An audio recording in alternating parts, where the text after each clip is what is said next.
Bonjour à tous, c'est French Fantasy. Aujourd'hui, on se retrouve pour le deuxième épisode de notre série Roland-Garros Fantasy, le jeu fantasy sur les internationaux de France. Dans cette vidéo, on regardera un petit peu les résultats de la sélection que j'ai faite sur le premier tour et je vous partagerai ma sélection pour le deuxième tour de Roland-Garros. Allez, c'est parti. Donc, on se retrouve pour le petit bilan du premier tour.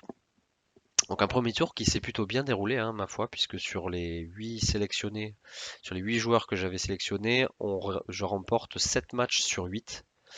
Vraiment plutôt satisfait, hein, de ce premier résultat. Donc juste une défaite sur le match Diaz-Acosta face à Kubler. Malheureusement, Kubler l'emporte en 5-7. Là, vous pouvez voir, donc un 6-6, 3-6-4, 3-6, 6-1. Un petit peu dommage, il y avait une belle value sur l'Argentin. Le choix Pouille, bon, sans souci, Pouille s'impose en 3-7, vraiment il n'y a pas eu de problème. Hoffner, c'était vraiment une bonne value, très très bonne value. Donc on avait mis le paquet 3 balles. Il s'impose face à Crécy en 3-7 aussi, aucun problème. Wawrinka, ça a été un peu plus compliqué. Il s'impose en 5-7 contre Ramos Vinolas, mais il aurait dû plier le game en 3 matchs, en 3-7 pardon, vraiment encore une fois sans souci, hein, voilà, il menait 2-7-0, break dans la troisième manche, voilà, il aurait dû se simplifier la vie, ça n'a pas été le cas, mais il a quand même gagné, donc 182 points. Pavlyuchenkova aussi, énorme value, le paquet 3 balles et puis ça rapporte un maximum de points. Léolia Jean-Jean, parce que je vous montre Pavlyuchenkova qui avait gagné en 2-7, un 6-2, 6-2 sans trop de soucis. Léolia Jean-Jean qui gagne en 3-7, ça a été difficile, mais pareil, elle a eu plein de balles de match dans le deuxième.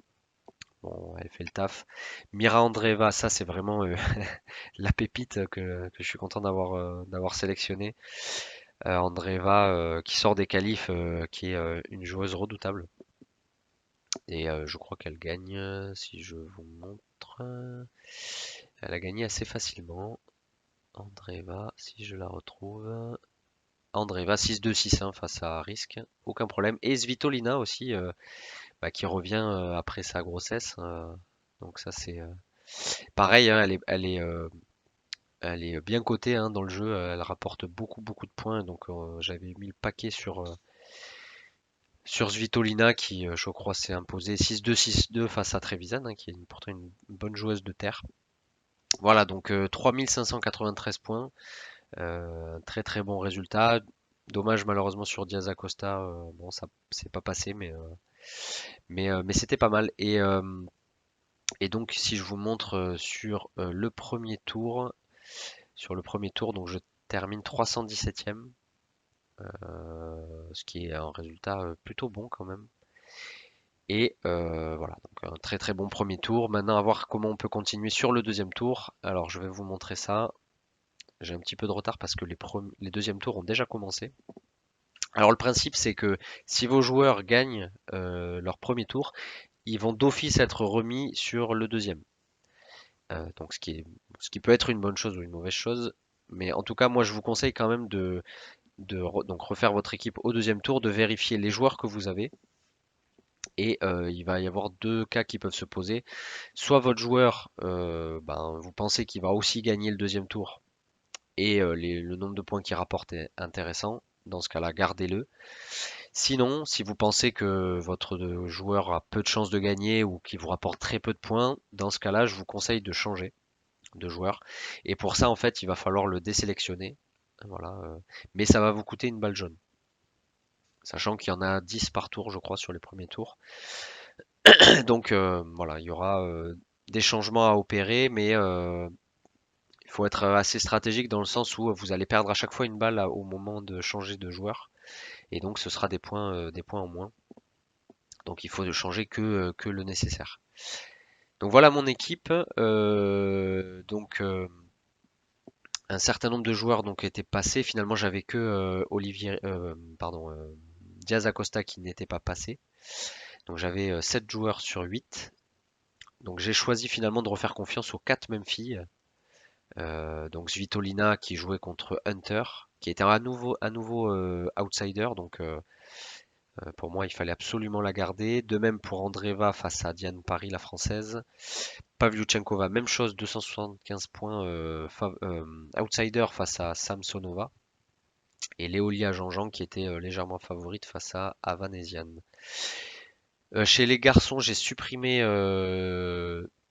Lucas Pouille parce que pour moi, il n'avait aucune chance face à Cameron Norrie. Donc j'ai gardé Hoffner puisque voilà, pour moi, il était légèrement favori face à Corda qui revient de blessure. Et j'ai donc sélectionné trois autres joueurs. Donc si je reviens sur le premier tour, j'ai lâché Wawrinka parce que je sentais que physiquement ça allait être très compliqué au tour d'après. Et donc Pouille parce que je pensais qu'il n'avait aucune chance de gagner. J'ai sélectionné Fonini qui était outsider face à Kubler. Donc pour moi c'était vraiment la value chez les garçons. Donc j'ai mis trois étoiles sur lui et donc il a gagné son match assez facilement. D'ailleurs, je vais vous montrer les résultats. Voilà, victoire en 3-7, 6-4, 7-6, 6-2, aucun problème. Hoffner l'a remporté aussi face à Corda. Bah voilà, 6-3, 7-6, 6-4 en 3-7, donc pas trop de soucis de ce côté-là. Et qu'est-ce que je peux vous montrer? Svitolina a déjà remporté donc son match voilà, face à Hunter en perdant le premier set, mais bon, ça n'a pas été si accroché que ça, hein. 2-6, 6-3, 6-1. Et la belle surprise, c'est finalement Pavlyuchenkova qui l'emporte dans un match compliqué face à la 15e mondiale, je crois. 4-6, 7-5, 7-5. Donc bah, plutôt content de ses premiers résultats. Voilà, bon, j'ai gardé Jean-Jean parce que je voulais finalement pas dépenser une balle pour rien, mais bon, bah, c'était une mauvaise pioche, elle s'est fait éclater. 6-0, 7-5. Bon, dommage. Et donc chez les garçons, j'ai aussi sélectionné donc deux autres joueurs. Le premier c'est Nicolas Jarry qui va jouer face à Tommy Paul. Jarry qui sort d'une victoire au tournoi de Genève sur terre battue, qui a plus de références que Tommy Paul pour moi sur terre battue. Et donc il est outsider. Donc voilà, je pense que ça peut être une bonne pioche sur ce deuxième tour. Qu'est-ce qui reste comme élément alors? Il y a aussi l'Argentin Olivieri, je vais essayer de.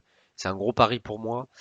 Il n'y a pas de raison qu'il soit aussi outsider que Vavasori. Vavasori qui a éliminé Kekmanovic, donc une belle perf. Mais bon, il est revenu en gagnant 5-7, en remportant les trois derniers sets 7-6, 7-6, 7-6. Et Kekmanovic n'a pas eu de réussite puisqu'il a eu, je crois, 5 balles de break transformées sur 22. Voilà, donc un bon petit hold-up de Vavasori. Et bon, voilà, je tente une value sur Olivieri. Et voilà, et Tommy Paul par la suite. Pardon, et Nicolas Jarry à 212 points. Sur le reste, bon, les EK devraient l'emporter.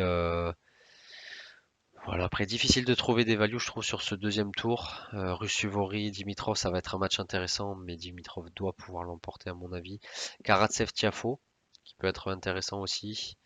Et Koric, Kachin. Bon, Kachin, je trouve pas spécialement bon. Voilà, pour moi, une value intéressante aussi, c'est Etcheverry. Thomas Etcheverry, l'Argentin, très très bon sur terre battue. Face à Desminor, qui est pas un joueur spécialement de terre battue, donc pourquoi pas tenter ce match-là. Voilà. Donc il reste à jouer Nicolas Jarry 212 points et Olivieri. Donc voilà 717. Et chez les femmes, Mira Andreeva, on va aller regarder rapidement les matchs qui restent côté femmes. Donc bon, ces matchs-là, pour moi pas grand-chose. Tsurenko face à Davis, pour moi Tsurenko doit l'emporter, 165 points, ça commence à être intéressant. J'aime bien Bolsova aussi, 193 points face à Schmidlova. Mais pour moi, la value, elle est à fond sur Andreeva. Andreeva, un gros talent face à Diane Paris, un peu surcoté là, 84 points, ça va être beaucoup plus serré que ce que les points font penser. Voilà. Qu'est-ce qu'on a d'autre comme match intéressant? Pera Vekic, c'est presque un 50-50, ça me paraît pas mal. Et voilà, donc pour le moment 1985 points sur ce tour. Il y a encore 1600 points en jeu. Et au classement, pour le moment, classement actuel, donc je suis 322e. Voilà, sur je sais pas combien il y a de joueurs en tout, mais voilà, 322e, sachant qu'il reste encore pas mal de points en jeu. Donc ben, un départ plutôt bon, hein, je dois dire. Et voilà, donc ben, je vous tiendrai au courant à la fin du deuxième tour, et puis on partira sur le troisième tour par la suite. Voilà, j'espère que ça vous donne de bons conseils, et puis voilà, que vous réussissez dans vos pics respectifs. Voilà, c'était tout pour ce deuxième tour. On se donne rendez-vous pour le bilan du deuxième tour et les pics du troisième tour. Allez, ciao!